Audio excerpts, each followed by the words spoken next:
Students, आज हमने बताया था कि आज आपको प्रयोजनवाद पढ़ाएंगे, ठीक है। हेलो, तो आज का हमारा टॉपिक है यस मैम, आवाज आ रही है। प्रयोजनवाद एवं शिक्षा, ठीक है। तो हम प्रयोजनवाद की बात है, ये हमारा इसके पहले हमने दो पाश्चात्य दार्शनिक विचारधाराएं पढ़ी थी, आदर्शवाद और प्रकृतिवाद। आज हम जो पढ़ने जा रहे हैं ये भी पाश्चात्य दार्शनिक विचारधारा है, इसका नाम है प्रयोजनवाद। तो प्रयोजनवाद और शिक्षा, इसके बारे में आज पढ़ेंगे। तो आपके स्क्रीन पर दिखाई दे रहा होगा, यस मैम, स्क्रीन पे जो लिखा हुआ दिखाई दे रहा है ना? चलिए, यस मैम, तो दिखाई इसमें दे रहा अगर है। हम बात करते हैं कि ठीक है, हम बात करते हैं कि प्रयोजनवाद क्या है, ठीक है। तो प्रयोजनवाद पाश्चात्य दर्शन की वह विचारधारा है जो मनुष्य के केवल व्यवहारिक पक्ष पर विचार करती है। व्यवहारिक पक्ष मतलब जो भी हम क्रियाकलाप करते, जो हम व्यवहार में लाते हैं, मतलब सिद्धांत की बात नहीं करता है, जो प्रैक्टिकली हम करते हैं उसकी बात कर रहा है। तो प्रयोजनवाद पाश्चात्य दर्शन की वह विचारधारा है जो मनुष्य के केवल व्यवहारिक पक्ष पर विचार करती है। यहाँ पे लिखा हुआ है प्रेगमेटिज्म, ठीक है। इसे अंग्रेजी में प्रेगमेटिज्म कहते हैं, जो ग्रीक भाषा के प्रेगमा से बना हुआ है, जिसका अर्थ होता है, जो ग्रीक भाषा का प्रेगमा शब्द है उसका अर्थ होता है व्यवहारिकता और क्रिया, ठीक है। तो इसी शब्द की वजह से, चूंकि ये प्रेगमा से बना हुआ, प्रेगमा से प्रेगमेटिज्म बना हुआ है, इसीलिए इसे व्यवहारिक वाद भी कहते हैं और क्रियावाद भी कहा जाता है। इसका आशय यह है कि प्रयोजनवाद के अनुसार जो हमारे सभी विचार होते हैं, मूल्य होते हैं एवं निर्णय, उनका जो सत्य होता है वह व्यवहारिक परिणामों से ही पाया जाता है। यानी ये सत्य उसे मानते हैं जिसको हम व्यवहारिक रूप से प्राप्त करते हैं। यदि उनके परिणाम जो हमें व्यवहारिक रूप से, हमारे विचार, जो मूल्य निर्णय हमें प्राप्त हो रहे हैं, अगर वो रिजल्ट, वो परिणाम हमें संतोषजनक है, हम उससे संतुष्ट है, तो वो सत्य है। अगर हम उससे असंतुष्ट है तो वो हमारे विचार या मूल्य या निर्णय वो सत्य नहीं है, वो झूठे हो जाते हैं। तो इस तरह से अगर हम संक्षेप में प्रयोजनवाद की बात करें तो प्रयोजनवाद दर्शन की वह शाखा है जो किसी पूर्व सिद्ध सत्य को स्वीकार नहीं करती है। यानी जो पहले से सत्य स्थापित किए जा चुके हैं, आदर्शों के प्रति, मूल्यों के प्रति, उस परंपरागत सत्यों को या उस परंपरागत मूल्य को स्वीकार या एक्सेप्ट नहीं करता है। यानी चूंकि यह दर्शन मनुष्य के व्यवहारिक पक्ष पर विचार करता है, इसलिए यह समस्त सृष्टि को क्रियाओं का परिणाम मानता है। यानी इसके अनुसार इस सृष्टि का निर्माण क्रियाओं के द्वारा हुआ है, किसी भी भगवान के द्वारा, किसी ईश्वर के द्वारा, किसी प्रकृति के द्वारा इस सृष्टि के निर्माण को यह नहीं मानता। प्रयोजनवाद मानता है कि इस समस्त संसार का या इस भौतिक संसार की रचना क्रियाओं के द्वारा हुई है। और इस दर्शन के जॉन डेवी इस दर्शन के प्रतिपादक थे। इसके अलावा और भी कारण है जिनका नामकरण हमने क्या नाम किया है, इन्होंने इस प्रयोजनवाद को अलग अलग नामों से दिया है। जैसे चार्ल्स सैंडर्स पियर्स हैं, इसमें सैंडर्स है लेकिन इंग्लिश में चार्ल्स सैंडर्स पियर्स हैं। इन्होंने प्रयोजन को दो नाम, क्रियावाद या व्यवहारवाद का नाम दिया है। और फिर विलियम ने प्रयोजनवाद को अनुभववाद या फलवाद संज्ञा दी है। फिर हमारे जॉन डीवी पे इन्होंने सांख्यवाद, करणवाद या पुनर्नाद, जिसमें कि हम किसी भी चीज की, किसी भी सत्य की या किसी भी विचारों की पुनर्रचना करते हैं।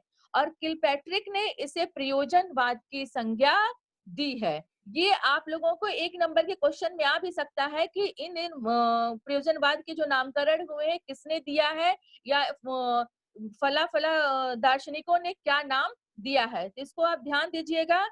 अब हम अगर बात करते हैं प्रयोजनवाद को समझने के लिए, तो सबसे पहले हम प्रयोजनवाद की परिभाषा देंगे, ठीक है?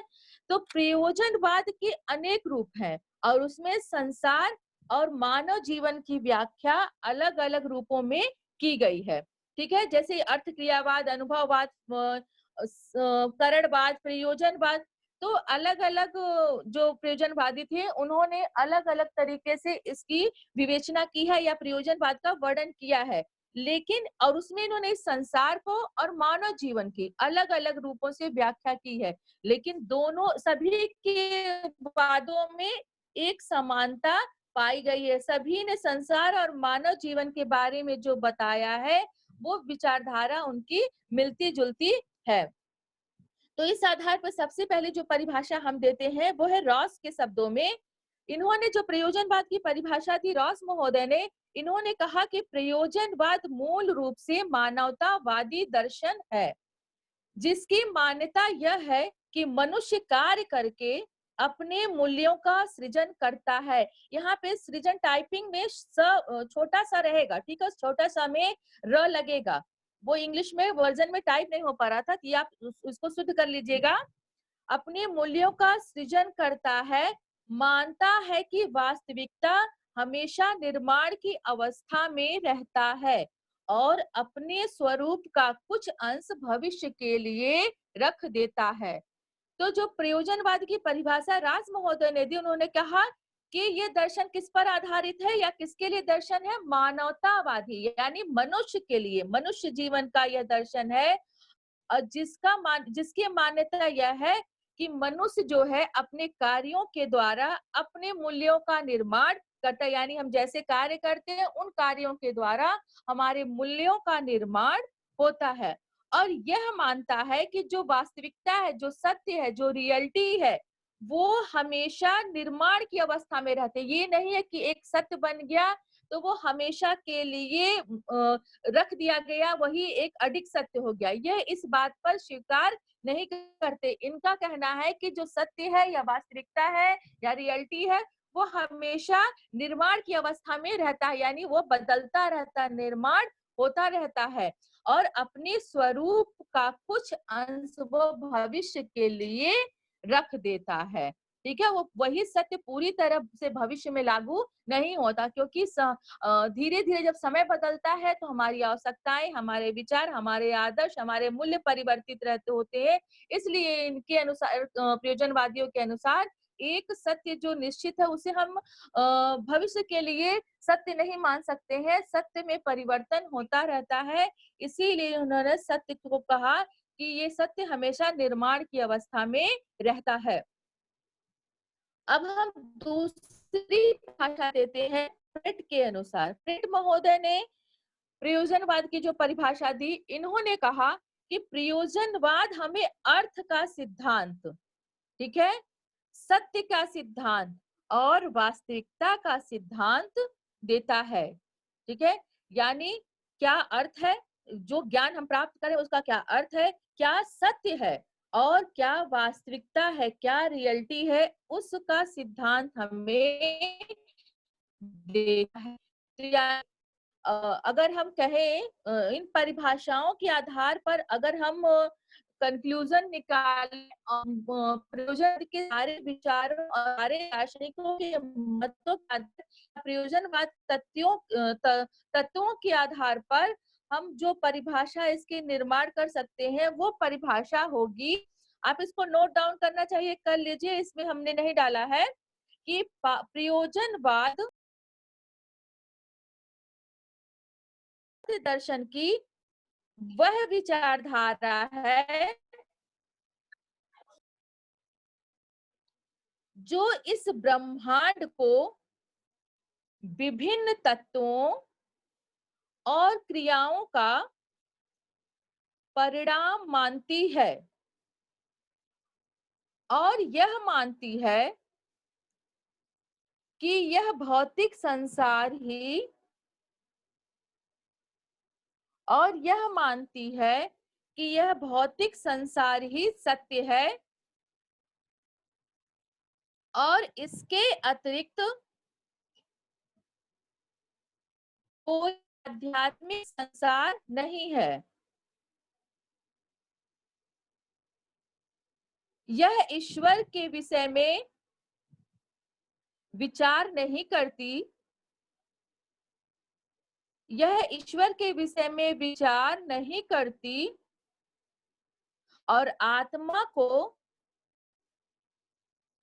पदार्थ जन्य क्रियाशील तत्व के रूप में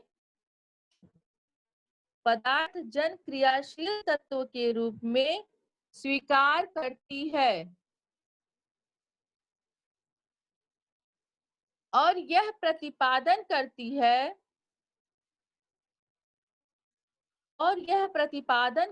है कि मनुष्य जीवन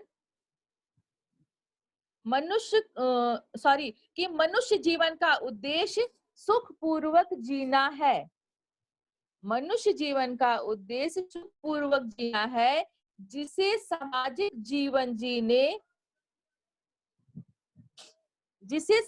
जीवन जीने अर्थात सामाजिक आदर्शों एवं मूल्यों के पालन द्वारा प्राप्त किया जा सकता है। जिस जीवन ने अर्थात सामाजिक आदर्शों एवं मूल्यों के पालन द्वारा प्राप्त किया जा सकता है। ठीक है, यानी हम पहले भी आपको बताएं कि यह इस ब्रह्मांड को तत्वों का परिणाम क्रियाओं के द्वारा इस ब्रह्मांड की रचना हुई है और यही जगत ही सत्य है, कोई भी आध्यात्मिक जगत नहीं है। और यह विचार करती है कि जो आत्मा के अंदर वो पदार्थों की क्रिया करने के स्वरूप इस आत्मा का निर्माण हुआ है और मनुष्य जीवन का जो उद्देश्य है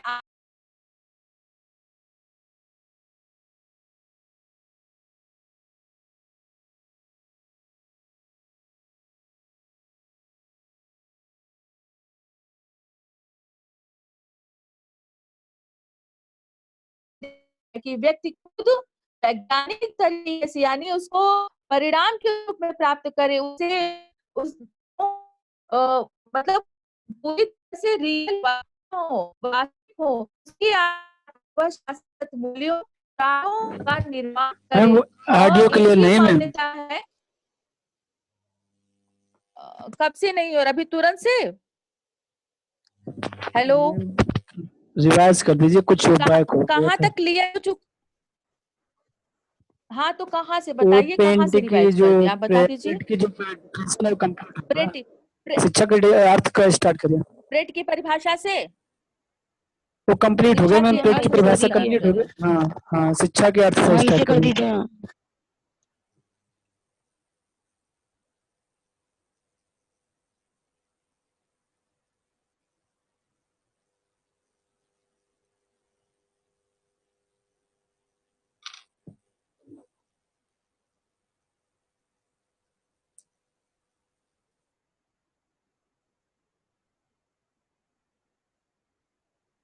तो क्या चीज छूट गया है आप हमें दीजिए। हेलो हाँ मैम, शिक्षा का अर्थ से स्टार्ट हेलो, करिए। करा दो। हाँ ये मैम, फिर से शिक्षा स्टार्ट के करा अर्थ दो। से स्टार्ट ठीक है करिए। चलो, ठीक है चलो।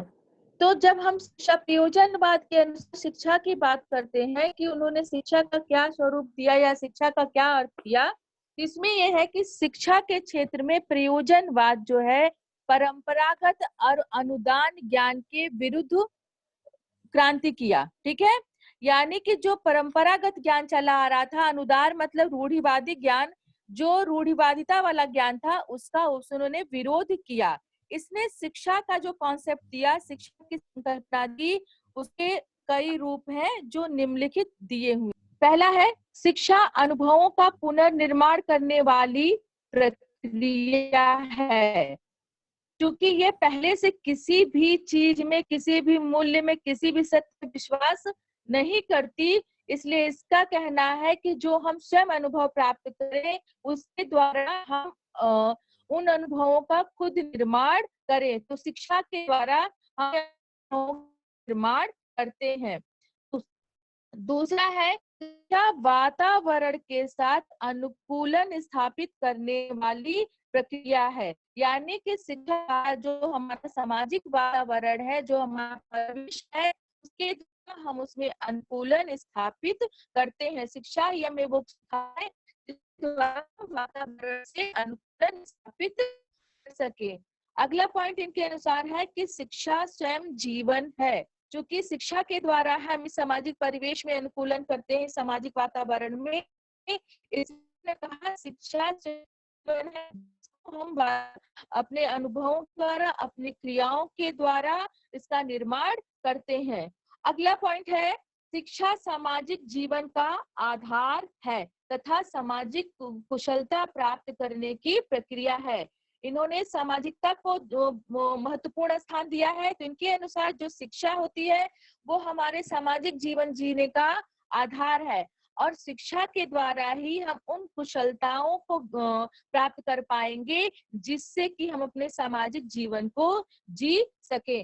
और लास्ट पॉइंट इसका है कि शिक्षा एक लोकतंत्रीय प्रक्रिया है। यानी कि शिक्षा जो है लोकतंत्रीय प्रक्रिया का मतलब इसमें सभी को शिक्षा का समान अधिकार है और सभी को उसकी रुचि क्षमता के हिसाब से शिक्षा दी जाएगी,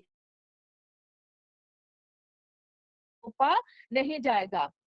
इनका है अगर प्रयोजनवादियों को इन पूरी पॉइंट को हम कंक्लूजन में कहें तो इनके अनुसार जो शिक्षा है वो मनुष्य के विकास की प्रक्रिया है। ठीक है, यानी कि शिक्षा के द्वारा मनुष्य का विकास होता है और यह जो प्रक्रिया है हमारे सामाजिक वातावरण में या सामाजिक पर्यावरण में चलती है और शिक्षा के द्वारा ही हम अपने समाज की संस्कृति को का संरक्षण करते हैं, उसका विकास करते हैं। तो मनुष्य में भी सब क्षमताएं शिक्षा के द्वारा उत्पन्न की जाए जिससे कि वह अपने प्राकृतिक एवं सामाजिक पर्यावरण में समायोजन कर सके और अपने अनुभवों के द्वारा उस सामाजिक वातावरण में, उस सामाजिक पर्यावरण में परिवर्तन कर सके। जॉन डीवी महोदय ने शिक्षा की परिभाषा दी है कि शिक्षा व्यक्ति की उन सब योग्यताओं का विकास है जो उसमें अपने पर्यावरण पर नियंत्रण रखने तथा अपनी संभावनाओं को पूर्ण करने की सामर्थ्य प्रदान करे। यानी कि शिक्षा व्यक्ति की उन सब योग्यताओं का विकास है। शिक्षा के द्वारा वो योग्यताएं विकसित की जाए जो उसमें अपने पर्यावरण पे, जो उसके आसपास का पर्यावरण है, पर्यावरण का मतलब यहाँ पे सामाजिक पर्यावरण से ही है, उस पर नियंत्रण रखे तथा अपनी संभावनाओं को पूर्ण करने में सामर्थ्य प्रदान करे। जो उसे प्राप्त करना, जो उसने संभावना बनाई है उसको प्राप्त करने की शक्ति या सामर्थ्य प्रदान कर सके। आप हम हैं शिक्षा के उद्देश्य पर। ठीक है, तो ये आप जान रहे हैं कि प्रयोजनवादी जो है वो पूर्व निश्चित आदर्श एवं मूल्यों पर विश्वास नहीं करते हैं। उनका कहना है कि मनुष्य जो है मनुष्य का जो प्राकृतिक एवं सामाजिक पर्यावरण है सदैव बदलता रहता है। तो जब हमारा सामाजिक एवं प्राकृतिक पर्यावरण चेंज होता रहेगा तो हमारे जो सत्य होंगे, हमारे आदर्श होंगे और हमारे मूल्य होंगे, उन परिवर्तनों के साथ परिवर्तित हो जाएंगे। इसलिए हम शिक्षा का कोई एक निश्चित उद्देश्य बना के नहीं रख सकते। जैसे जैसे हमारे मूल्यों में, हमारे आदर्शों में परिवर्तन होगा वैसे वैसे हम शिक्षा के उद्देश्यों में भी परिवर्तन होगा। इसमें डीवी महोदय ने कहा है कि शिक्षा का अपना कोई उद्देश्य नहीं होता है। उद्देश्य तो व्यक्ति का होता है कि वह व्यक्ति क्या प्राप्त करना चाहता है और व्यक्तियों के उद्देश्यों में बड़ी भिन्नता होती है। हर व्यक्ति का, आपको पता है कि हमारे समाज में व्यक्तिगत विभिन्नता पाई जाती है, तो व्यक्तिगत विभिन्नता में प्रत्येक व्यक्ति के उद्देश्य भी अलग अलग होते हैं। तो यही कहा कि व्यक्तियों के उद्देश्यों में बड़ी भिन्नता होती है और जैसे जैसे व्यक्तियों का विकास होता जाता है उद्देश्य भी बदलते जाते हैं। जैसे जैसे हमारा परिवेश बदलेगा, हमारा विकास होगा, हमारे पास संसाधन बढ़ते जाएंगे, तो हमारी आवश्यकता या हमारा उद्देश्य भी बढ़ता चला जाएगा। तो इन्होंने कहा कि हम शिक्षा का कोई भी पहले से निश्चित उद्देश्य नहीं रख सकते हैं, और बच्चों बस हम ये कर सकते हैं कि हम ऐसे सिद्धांतों का निर्माण करें या ऐसे आदर्शों का निर्माण करें जिसके द्वारा कि बच्चों में ऐसी शक्तियों का विकास कर सके कि वे अपने पर्यावरण को समझें और उनके द्वारा अनुभव प्राप्त करें, और अब उनके आधार पर स्वयं अपने आदर्शों का निर्माण के विकास की बात करते हैं।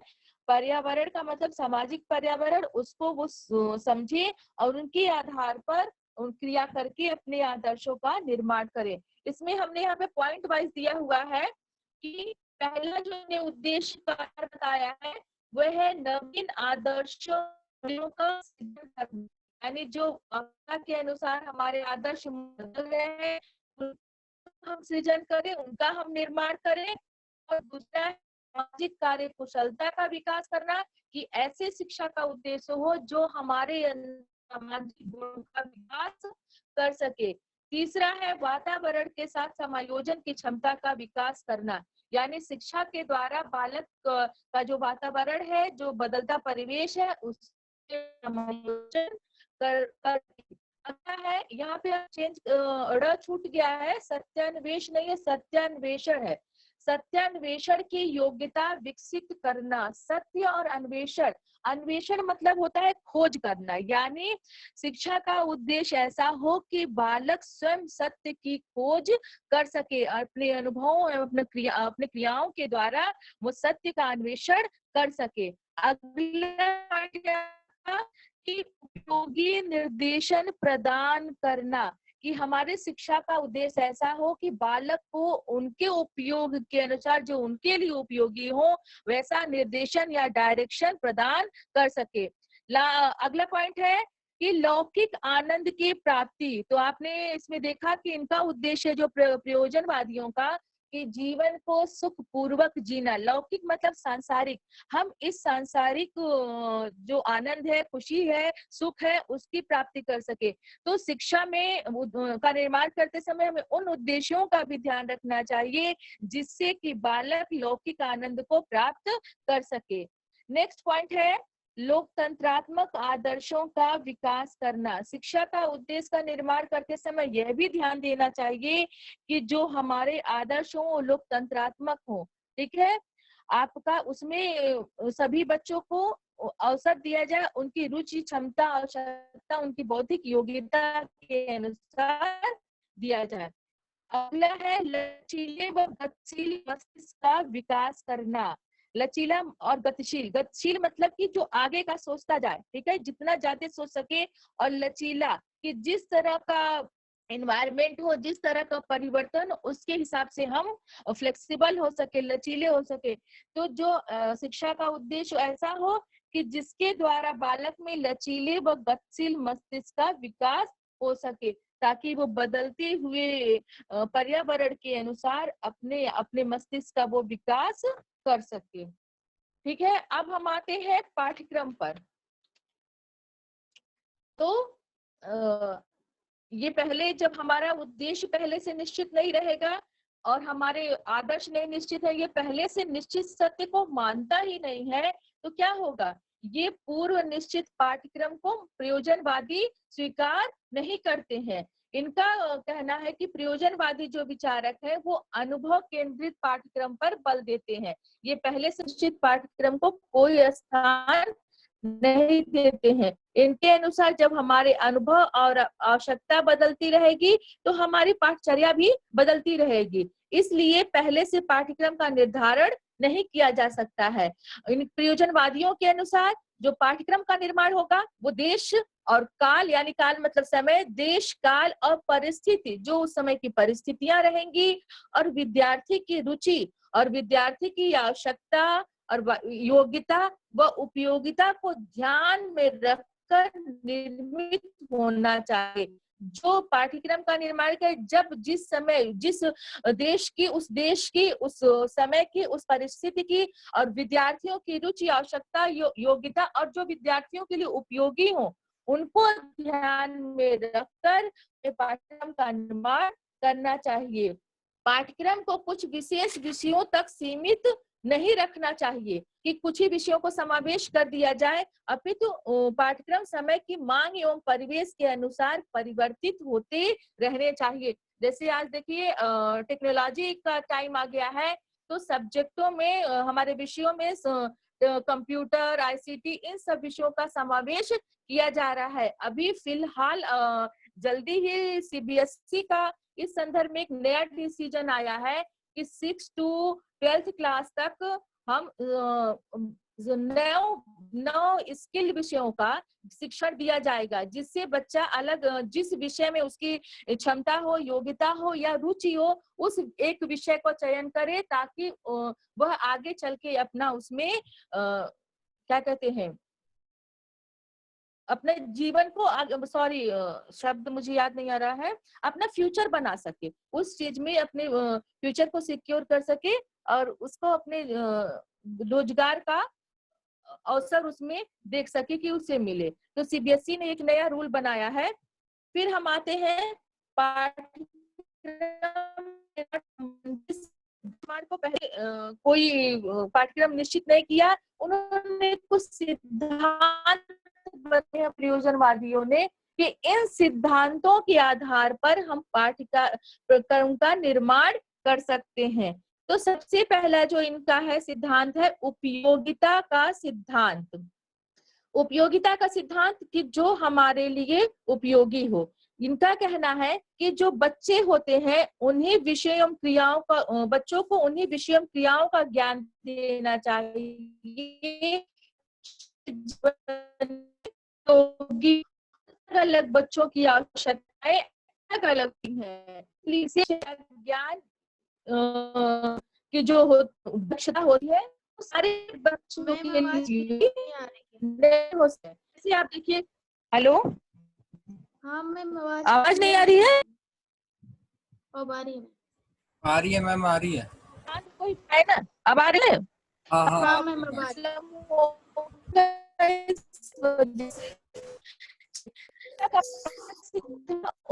का सिद्धांत नाम से ही जैसा स्पष्ट है कि हमें निर्माण समय यह ध्यान देना चाहिए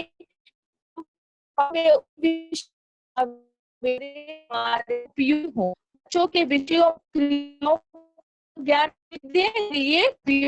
हो। सभी बच्चों की आवश्यकताएं अलग अलग होती हैं, उनकी कार्य क्षमता अलग होती है, उनकी योग्यता अलग होती है, तो उसी के हिसाब से बच्चों के निर्माण करना चाहिए। जैसे बच्चा खेती कार्य या कृषि कार्य में दक्षता प्राप्त करना उपयोगी हो सकता है और किसी के लिए दूसरे अन्य कार्य में हो सकता है।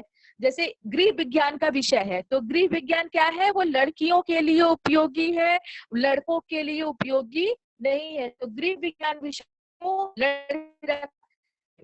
इससे शिक्षा में विविधता होनी चाहिए, कई वैरायटी होनी चाहिए, जिससे कि बालक जो है वो अपनी आवश्यकता रुचि के अनुसार उन विषयों का चयन कर सके स्वतंत्रता पूर्वक।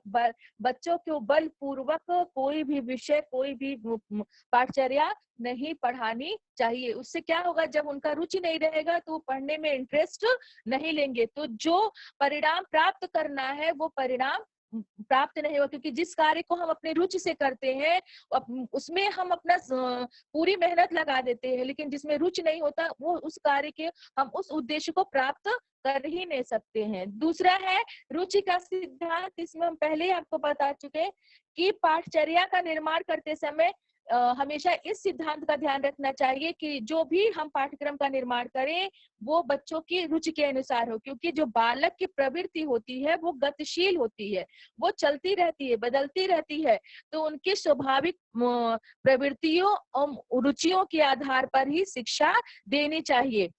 बच्चों में इसके अलावा बातचीत करने की रुचि, अन्वेषण अथवा परीक्षण करने की रुचि, रचना करने की रुचि, कलात्मक अभिव्यक्ति की रुचि होनी चाहिए। देखिए सभी बच्चे जो होते हैं, कुछ बच्चों में काव्य की रुचि काव्य रचना की क्षमता होती है, उनका काव्य रचना में इंटरेस्ट होता है, किसी में पेंटिंग का होता है, किसी का मैथ का होता है। तो इनके अनुसार यही है कि बच्चों को जो शिक्षा देनी चाहिए उनके इंटरेस्ट के हिसाब से देनी चाहिए। नेक्स्ट है आपका अनुभव केंद्रित सिद्धांत, यानी कि पाठ्यचर्या का निर्माण करते समय प्रयोजनवादी अनुभवों को महत्व देते हैं। इनके अनुसार जो हमारे सामाजिक अनुभव है वो ये पाठ्यचर्या का आधार मानते हैं। इन्होंने कहा कि बच्चों के जो शैक्षिक अनुभव होते हैं वो रचनात्मक होते हैं, और शैक्षिक अनुभवों के अंतर्गत ही समाज के अंदर जो भी सामाजिक अनुभव है, जिसमें हम आर्थिक, राजनैतिक, औद्योगिक, भौतिक तथा सामाजिक दशाएं आती हैं, इन सभी अनुभवों को बच्चों को का ज्ञान देना चाहिए। यानी कि उन अनुभवों के द्वारा बच्चा अपने पूर्व संचित अनुभवों का विकास कर सके। तो ये अनुभव के सिद्धांत पर बल देती है कि बच्चों को सामाजिक अनुभव से रिलेटेड जितने विषय हैं उनका ज्ञान देना चाहिए, जिससे उन अनुभव को प्राप्त करके बालक उनके पास जो पहले से अनुभव है उनमें वो विकास कर सके, अपने ज्ञान का भंडार बढ़ा सके। इसलिए इसके लिए बच्चों को स्व अनुभव का पूरा असर का बात करते हैं कि बच्चों को पूरे अनुभव, स्व अनुभव के लिए पूरा टाइम देना चाहिए, जिससे वो अनुभव प्राप्त करें। आपका क्या था करने की बात करें कि बालक खुद कार्य करे, क्रिया केंद्रित सिद्धांत महत्व देते हैं। इनका कहना है कि पाठ्यचर्या का निर्माण करते समय हमेशा बच्चों की स्वाभाविक क्रियाएं जो बच्चों में पाई जाती हैं, और इन क्रियाओं से प्राप्त अनुभव, जो बच्चा स्वाभाविक क्रिया कर रहा है उससे जो उसे अनुभव प्राप्त हो रहा है, और उन अनुभवों और उसके अलावा जो उसके लिए भावी व्यवसाय हो, इन तीनों से रिलेटेड पाठ्यचर्या होनी चाहिए।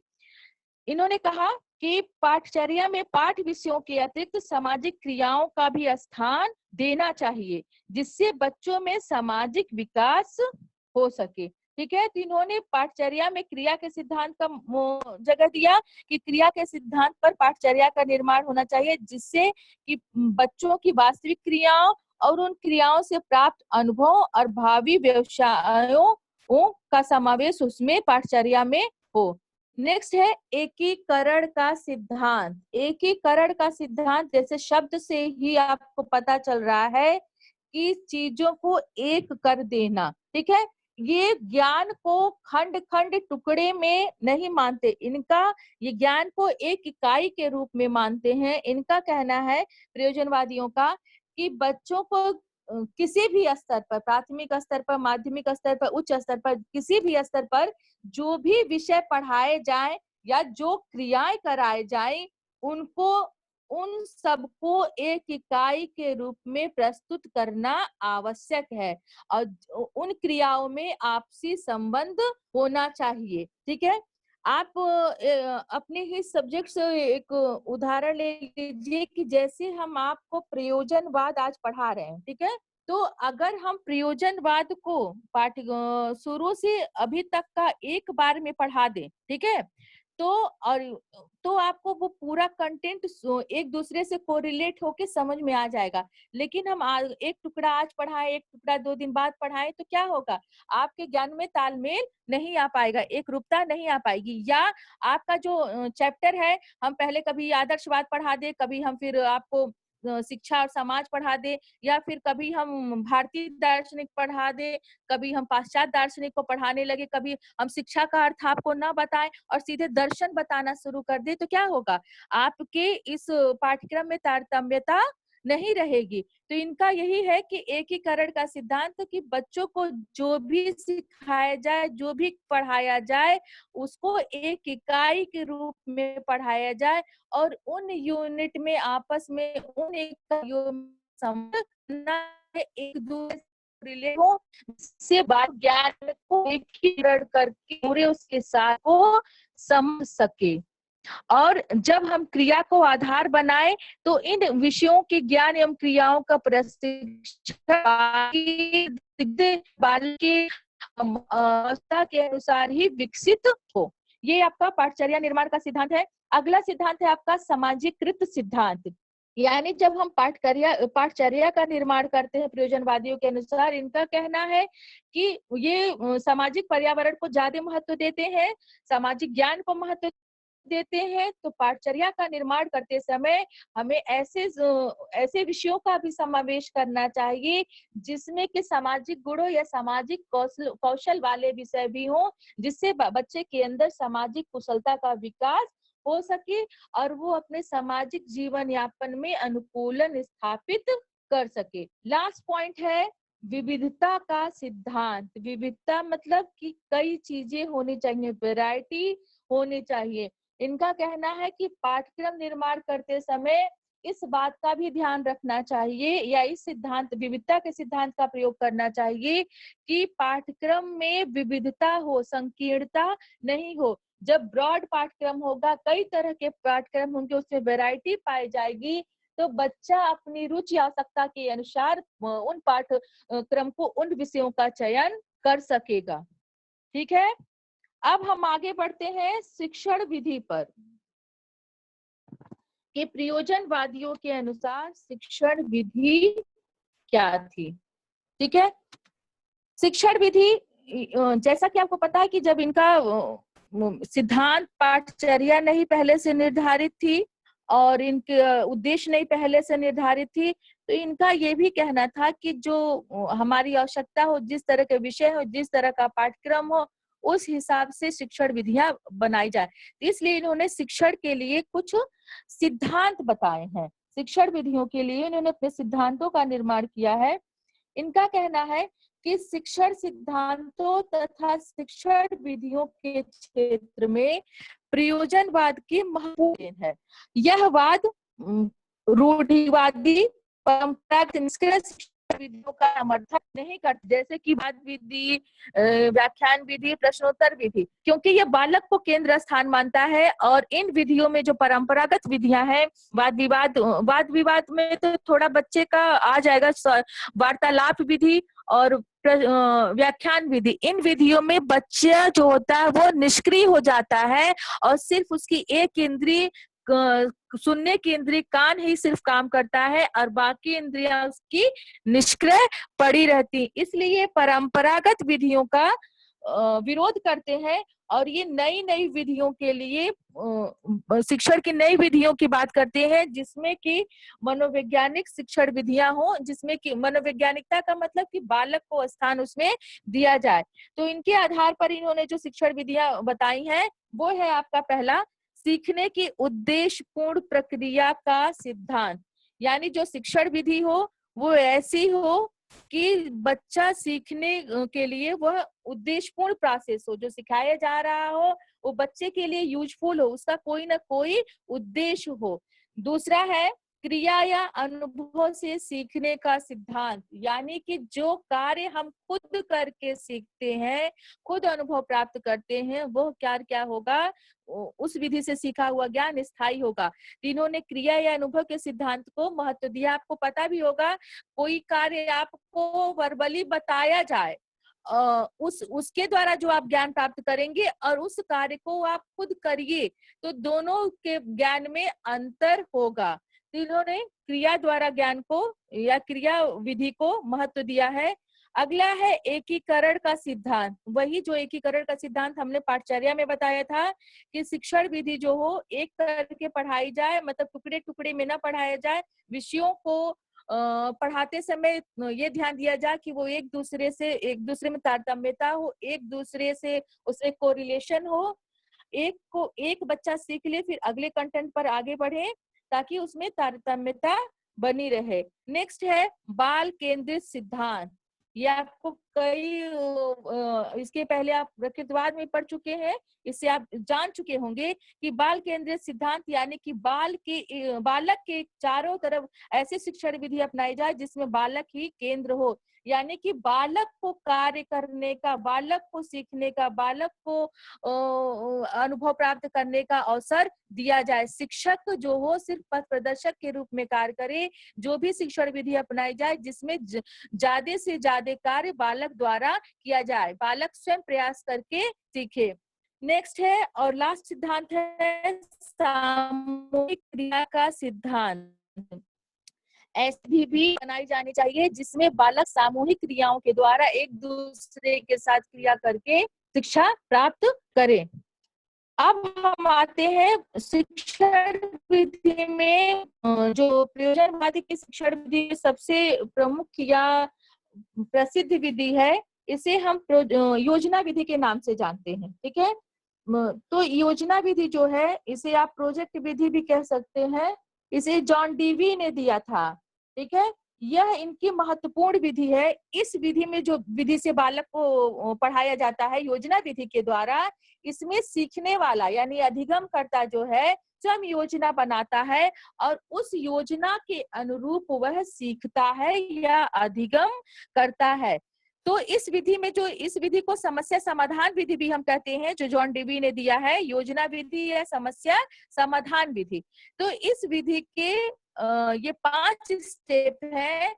अगर किसी बच्चे को योजना विधि दी जा रही है तो उसमें शिक्षक क्या करेगा, बालक के सामने या तो कोई समस्या देगा या बालक ने ऐसी सिचुएशन देगा कि बालक खुद समस्या का चयन करे और उस समस्या का चयन करने के बाद बालक क्या करेगा। इसके जो स्टेप है कि पहले बालक या अधिगमकर्ता समस्या की पहचान करेगा, जो भी उसे कार्य दिया जाएगा योजना विधि में, वह उन समस्या की पहचान के बाद उस समस्या में जितने तत्व पाए जाएंगे, जितने भी कंटेंट या फैक्टर होंगे, उनका वो विश्लेषण करेगा, अलग अलग उनको जानेगा। फिर उसके बाद से उनकी बात वो अपनी परिकल्पना का निर्माण करेगा कि इसको हम कैसे कैसे सॉल्व करेंगे, कैसे हम इसका इस समस्या का समाधान करेंगे।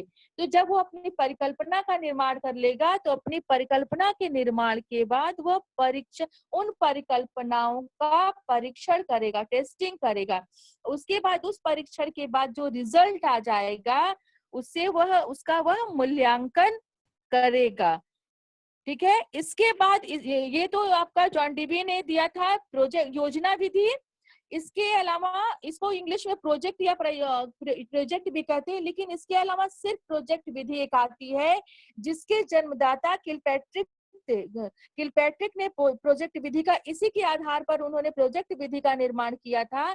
यह विधि भी 5 विधि पर डिपेंड करती है। इसमें भी 5 पद आते हैं। इसमें भी जैसे इसमें समस्या की पहचान की जाती है तो इसमें पहले प्रोजेक्ट का चयन किया जाता है कि हम उस प्रोजेक्ट का चयन करेंगे जिस पर हमें कार्य करना है।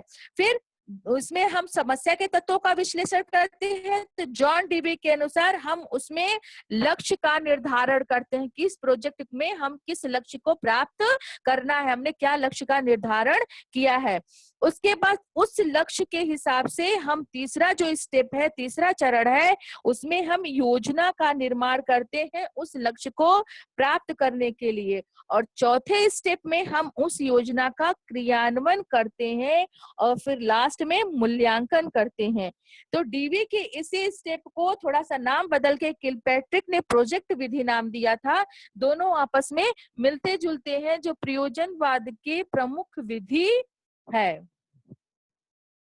अब हम आते हैं शिक्षक पर। ठीक है, कि प्रयोजनवाद में शिक्षक का क्या स्थान था। तो जो प्रयोजनवादी थे वो कहते थे, आपको पहले ही पता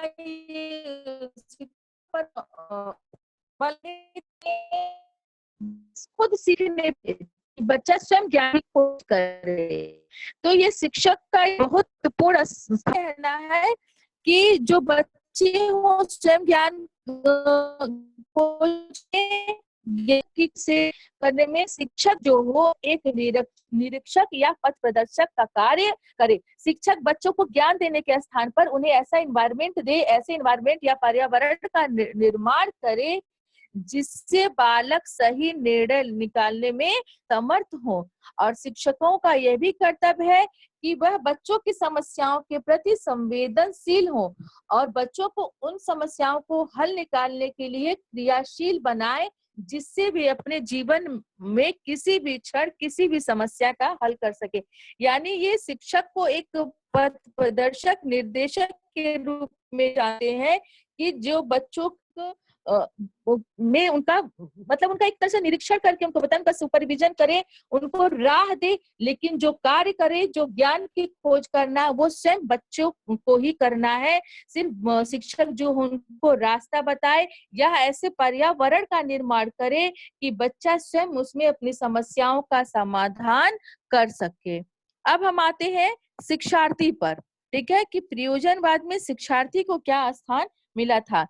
तो आपको पता है कि प्रयोजनवाद शिक्षार्थी को नए मूल्यों का निर्माण करता, क्रिया करने वाला, दूरदर्शी और सृजनात्मक, या सृजनात्मक नहीं होगा, सृजनात्मक होगा, क्रिएटिविटी, सृजनात्मक एवं प्रयोगवादी होने पर बल देता है। किसका कहना है कि जो शिक्षक हो, शिक्षार्थी हो, वो स्वयं मूल्यों का निर्माण करे, वह स्वयं क्रिया करे और दूरदर्शी हो, आगे की वो सोच रखे और उसके अंदर सृजनात्मकता हो, इसके अलावा प्रयोगवादी भी हो। यानी कि जो बच्चा हो खुद अपनी रुचि, योग्यता एवं आवश्यकता के अनुसार अपना उच्चतम विकास कर सके और समाज का अधिकतम लाभ कर सके। इस विचारधारा में विद्यार्थी को ही महत्वपूर्ण स्थान दिया गया है और शिक्षक को गौण स्थान या पथ प्रदर्शक के रूप में दिया गया है। तो जो विद्यार्थी को हम इसके पहले दो वाद पढ़े, प्रकृतिवाद, आदर्शवाद, और अब आज हम पढ़े प्रयोजनवाद। तीनों ने शिक्षार्थी को कैसे कैसे रूप में लिया है, ये भी हमने यहाँ पर पॉइंट आउट किया है कि प्रकृतिवाद बच्चे को क्या मानता है, बालक को प्राकृतिक प्राणी मानता है, और आदर्शवाद आध्यात्मिक प्राणी मानता है, जबकि प्रयोजनवाद बालक को सामाजिक प्राणी मानता है, क्योंकि बालक को इस समाज में जीवन जीना है, इस सामाजिक परिवेश से अनुकूलन करना है। अब हम आते हैं विद्यालय पर। बहुत ओवर ज्यादा टाइम तो नहीं ना हो रहा है, जो 2 पॉइंट बना हुआ, 3 पॉइंट खत्म करते हैं। हेलो हेलो हेलो, हाँ मैम। लोग बोर तो नहीं हो रहे, 3 बचा है, खत्म कर या क्लास ओवर कर दे, ज्यादा टाइम तो नहीं हो गया। नहीं मैम, पढ़ाइए। बताइए नहीं मैम, आप टॉपिक कंप्लीट कीजिए प्लीज। हाँ मैम, ये टॉपिक कंप्लीट कर दीजिए। ओके, ठीक ठीक ठीक, चलिए, हाँ, कोई दिक्कत नहीं है, चलिए। क्या विद्यालय पर शिक्षक की बात हो गई, शिक्षार्थी की बात हो गई। अब हम बात करते हैं कि विद्यालय क्या हो। तो प्रयोजन सामाजिक प्रक्रिया मानती है, ये के अनुसार इनका कहना है कि शिक्षा के द्वारा हमें समाज को नया रूप देते। तो शिक्षा जो संस्था हो उसे सामाजिक संस्था ये मानते हैं।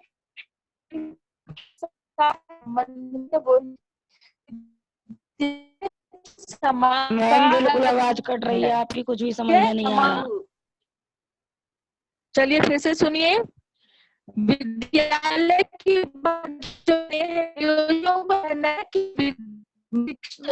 आवाज शिक्षा को एक सामाजिक क्रिया, आवाज क्लियर नहीं आ रही मैम।